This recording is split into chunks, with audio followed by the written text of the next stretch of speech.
Bonjour, aujourd'hui j'ai envie de vous parler d'un lien important entre la respiration et la santé mentale. La santé mentale, c'est vraiment une santé, comme on dit, mentale. Donc on s'occupe souvent de sa santé physique, de sa santé, de son hygiène de vie en général et on a tendance à oublier ou à laisser de côté sa santé mentale. Et la respiration est un formidable outil pour pouvoir se reconnecter à soi et pour pouvoir vraiment se sentir mieux. La santé mentale se traduit par de l'irritabilité, se traduit par de la fatigue, du stress chronique, de l'angoisse et c'est vraiment des sensations très désagréables qu'on peut venir maîtriser, qu'on peut venir réguler avec la respiration. Donc pour ça, il faut déjà prendre conscience de sa respiration. Au premier temps, on prend conscience de comment on se sent dans sa respiration. Est-ce que la respiration, elle est courte? Est-ce qu'elle est saccadée? Est-ce qu'elle est rapide? Est-ce qu'il y a des inspires spontanés? Est-ce qu'il y a besoin de prendre des grandes respirations comme si on manquait d'air? Donc c'est important de prendre conscience de sa respiration et ensuite de pouvoir agir sur cet outil, où c'est le seul outil que l'on peut maîtriser à notre disposition. Donc agir dessus en prenant des respirations plus calmes, en essayant de prendre des inspires, des expires un peu plus longues, de pouvoir prendre le temps de respirer. Et ensuite d'apprendre des techniques respiratoires spécifiques avec un professionnel où vous pouvez apprendre à respirer avec des techniques diverses et variées. Il y a plein de techniques respiratoires très très bénéfiques. Il faut savoir que la respiration agit sur le système nerveux. Le système nerveux, on a le système nerveux sympathique, qui est le système nerveux de l'action, qui a le système nerveux de réponse face à un stress, une urgence particulière. Et on a le système nerveux parasympathique, qui est le système nerveux du calme, de l'apaisement, qui est souvent activé justement au moment du sommeil. Donc là, dans la journée, c'est important de pouvoir apprendre à réguler ces deux systèmes nerveux, de façon à pouvoir créer un équilibre à l'intérieur de soi. Le système nerveux, lorsqu'il est dérégulé, on est souvent dans un système nerveux qui est sympathique, qui va un peu trop dans l'extrême et qui va déclencher des symptômes, des pathologies, des réactions, des émotions qui sont vraiment trop extrêmes. Donc on a besoin de faire appel à ce système nerveux parasympathique pour pouvoir rabaisser vraiment tout l'excès du système nerveux sympathique. Donc le fait de réguler, ça passe par la respiration déjà.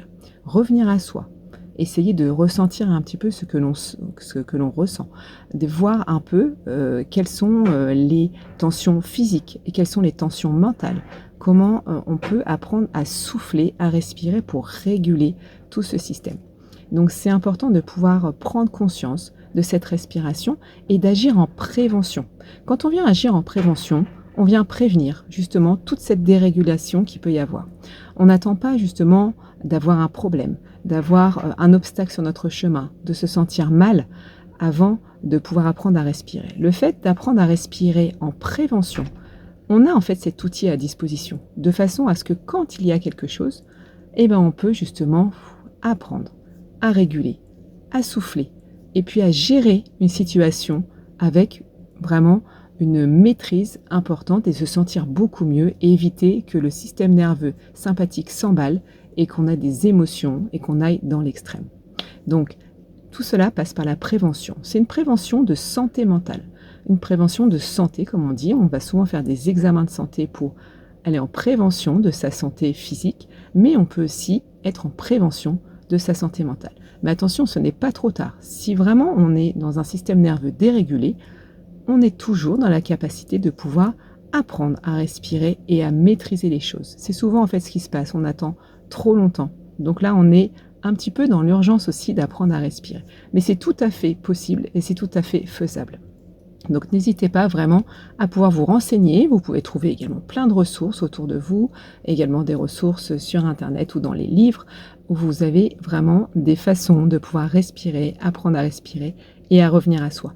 Il s'agit vraiment de quelques minutes par jour. Ce n'est pas quelque chose de très contraignant, dans le sens où quelques minutes par jour de respiration consciente sont utiles, sont vraiment bénéfiques pour apprendre à réguler son système nerveux.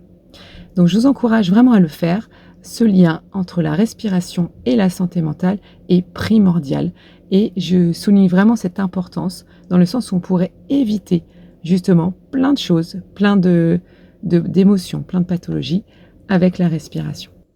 Vous pouvez vous créer des rituels, vous pouvez vous créer des moments, des sas de décompression où vous allez sentir un grand bienfait, que ce soit le soir avant de dormir ou pour conditionner votre journée le matin.